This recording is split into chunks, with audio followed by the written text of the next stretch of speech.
En las afueras de El Calafate, donde el viento barre la estepa y el glaciar vigila como un gigante silencioso, se erige un complejo de laboratorios camuflado entre layes turísticos. Oficialmente figura como un centro de investigación biomédica subsidiado por el gobierno provincial, pero en realidad se financia con fondos desviados de contratos de obra pública, triangulados por empresarios cercanos al poder político. El director del proyecto es el Dr. Tomás Bianchi, un genetista porteño que, tras años de trabajar en Europa, regresó a la Argentina gracias a contactos oscuros que le ofrecieron discreción total. Lo rodea un grupo reducido de técnicos jóvenes, la mayoría contratados por favores políticos o becas irregulares, la plata negra de la obra pública convertida en ciencia, bromeaban algunos en los pasillos. Bianchi, sin embargo, no estaba para chistes. Desde que llegó había quedado fascinado por las leyendas de la Patagonia, los mitos tehuelches, las historias de aparecidos en los campos vacíos, sobre todo, el rumor de que las raíces de ciertas plantas, regadas con sangre, podían aprender de la muerte. Eso lo conectó inmediatamente con los antiguos relatos de la mandrágora, aquella raíz demoníaca que germinaba bajo los patíbulos en Europa. La idea lo obsesionó, y si en pleno siglo XXI podía recrearse ese mito, pero con tecnología de punta. Ya no se trataba de magia, sino de biotecnología aplicada a la concepción artificial. En un hangar aislado del complejo, oculto tras paneles que simulaban un centro turístico en construcción, se erigía un útero artificial transparente, del tamaño de una cápsula de criogenia. Dentro, flotaba el primer embrión viable generado sin óvulo ni esperma tradicionales, una construcción genética hecha con células madre editadas con CRISPR. Los inversores, empresarios enriquecidos en la década kirchnerista y ahora deseosos de blanquear capitales a través de ciencia de vanguardia, seguían cada avance desde Buenos Aires y Panamá. No les importaban los dilemas éticos, lo único que querían era la promesa de crear un ser humano inmune a enfermedades, resistente al paso del tiempo, capaz de heredar el poder sin límites. Pero el embrión no se comportaba como esperaban. Los sensores registraban impulsos eléctricos prematuros, ráfagas de actividad cerebral que no podían explicarse a esa etapa del desarrollo. Los técnicos comenzaron a tener sueños inquietos, figuras que emergían del hielo, voces que murmuraban en dialectos desconocidos, raíces negras extendiéndose bajo sus camas. El propio Bianchi comenzó a sentir que alguien más lo observaba desde dentro de la cápsula. No era simplemente un feto, había una mirada que lo escrutaba a través de los fluidos, vieja, fija, demasiado consciente. Una noche, revisando los monitores, descubrió que la interfaz del sistema había sido alterada sin intervención externa. En la pantalla, entre códigos y gráficas, apareció una palabra: raíz. Bianchi se estremeció. El mito de la mandrágora estaba brotando allí, en medio de la Patagonia, alimentado por la codicia política y la ciencia sin control. La cápsula vibraba suavemente en la sala central del laboratorio oculto. Los técnicos la llamaban, en chiste, la pecera de Dios, aunque nadie se atrevía a decirlo delante del Dr. Bianchi. El embrión, contra todos los protocolos, había acelerado su desarrollo. En cuestión de meses parecía haber atravesado años de gestación. No había explicación científica posible, sus células no seguían los ritmos biológicos, sino una lógica propia, ajena, como si alguien más escribiera las instrucciones del ADN en tiempo real. El día en que decidieron inducir el nacimiento, una tormenta repentina azotó el Calafate. Los rayos caían sobre la estepa como lanzas y el viento levantaba polvo que golpeaba contra las ventanas del complejo. Dentro, los inversores conectados por videollamada exigían resultados. El experimento cuesta millones, gruñó un empresario desde Puerto Madero.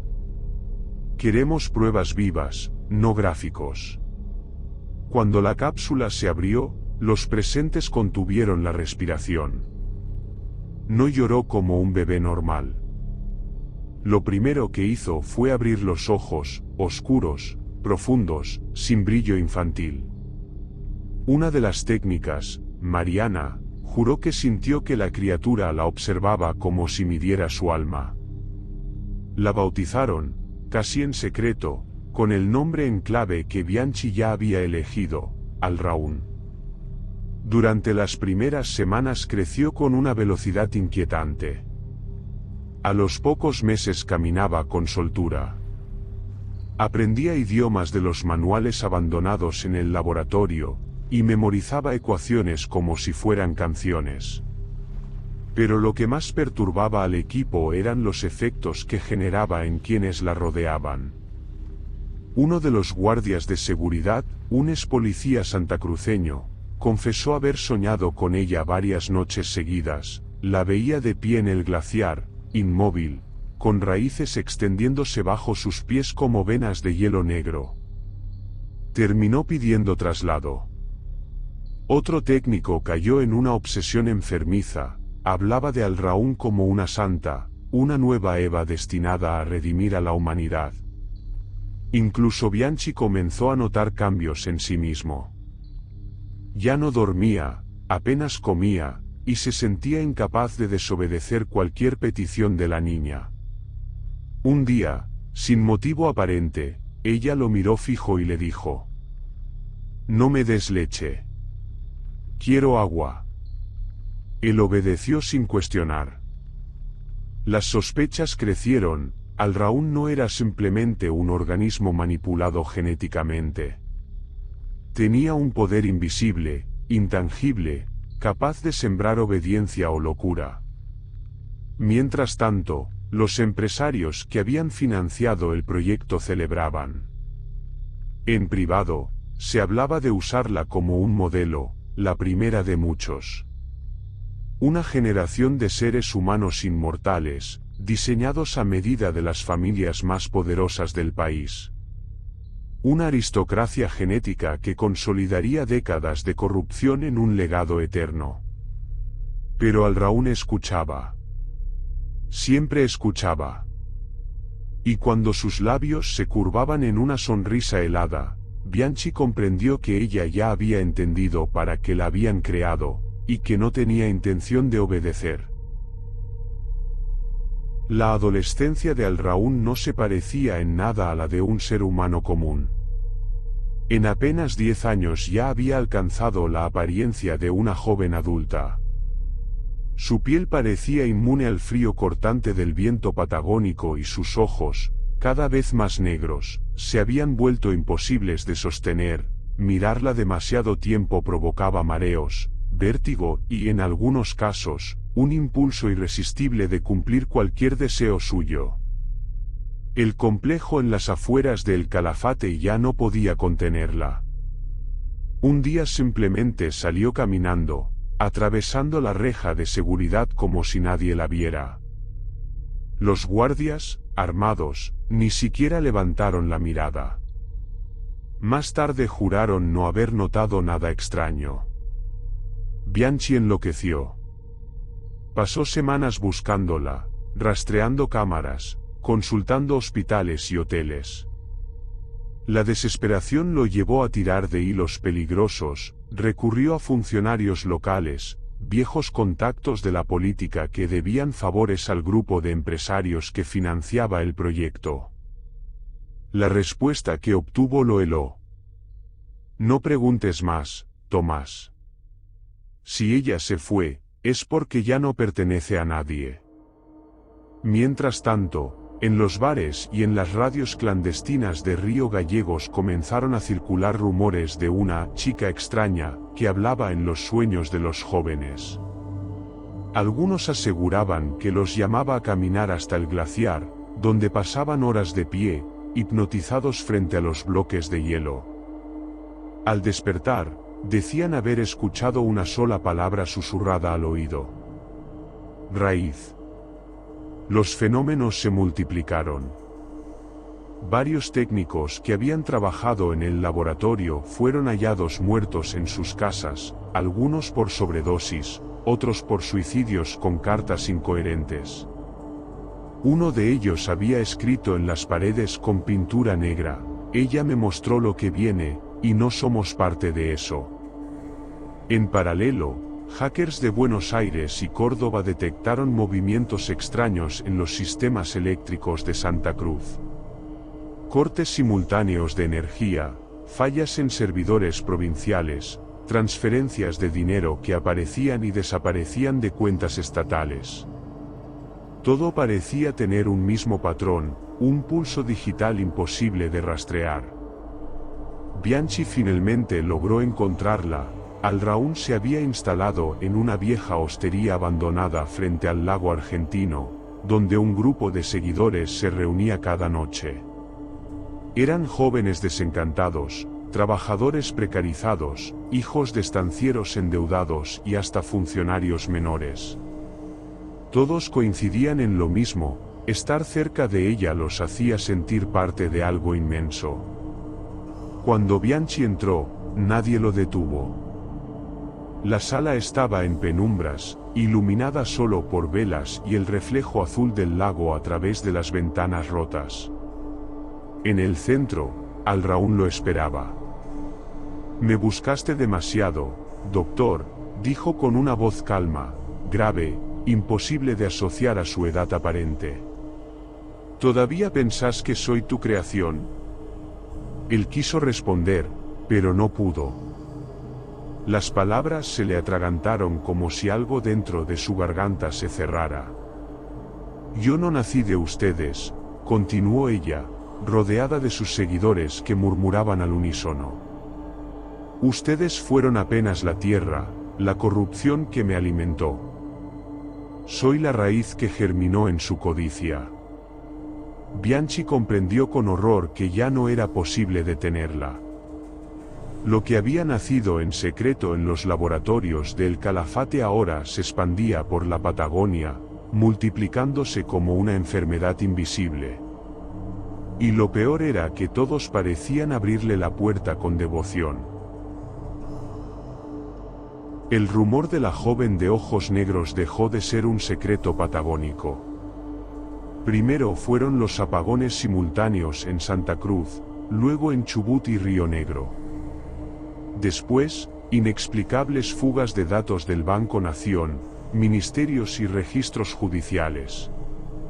Nadie podía confirmar un ataque externo, pero las trazas digitales parecían seguir un mismo patrón: un latido, un pulso constante, como un corazón latiendo dentro de la red.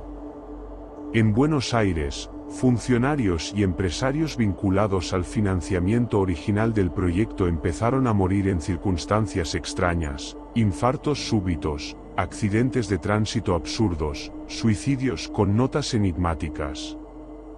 Uno de ellos, un viejo contratista de obra pública, fue hallado con la palabra «raíz» tallada en la pared de su habitación de hotel, escrita con sus propias uñas. El poder político se dividió. Algunos creían que Al-Raun podía ser usada como arma, una inteligencia biológica capaz de asegurar supremacía tecnológica para Argentina en un mundo dominado por potencias extranjeras. Otros exigían destruirla cuanto antes de que se filtrara a la opinión pública. Pero no había cómo detenerla. Los equipos de seguridad enviados a El Calafate nunca regresaban completos. Los pocos sobrevivientes volvían con la mirada perdida, repitiendo frases incoherentes. Ella nos mostró el hielo por dentro. Somos ramas secas. Lo único que importa es la raíz. Mientras tanto, en el viejo hostal junto al lago argentino, el culto crecía. Estudiantes, científicos, incluso empleados municipales y provinciales se unían a ella, convencidos de que representaba un renacer. Nadie cuestionaba su autoridad. Era suficiente con escucharla hablar unos minutos para sentir que resistirse era tan inútil como intentar detener el glaciar con las manos. El doctor Bianchi, desgastado y enfermo, logró verla por última vez. Ella estaba sentada frente al ventanal, con el lago reflejando destellos azulados en su piel. Sus ojos negros lo atravesaron sin esfuerzo. Me crearon para obedecer a su poder, dijo ella, con calma, pero el poder nunca fue de ustedes. Soy la consecuencia de su ambición. Soy la semilla que plantaron en tierra podrida. Bianchi intentó suplicarle algo, que se detuviera, que regresara al laboratorio, que lo dejara corregir sus errores, pero su voz se quebró en un sollozo. Entonces Al-Raun extendió las manos hacia la ventana, y los cables eléctricos de la zona, como si obedecieran una orden silenciosa, chisporrotearon y se retorcieron. El pueblo entero quedó en penumbras. Afuera, la gente comenzó a cantar al unísono, con un tono grave y monótono, una sola palabra que resonaba en la noche. Raíz. Raíz. Raíz. Bianchi comprendió que lo que había nacido en un laboratorio oculto no era un milagro científico, sino el principio de una cosecha, algo que germinaba en cuerpos, redes, mentes y hasta en la misma tierra patagónica. Una fuerza imposible de erradicar, que había elegido crecer.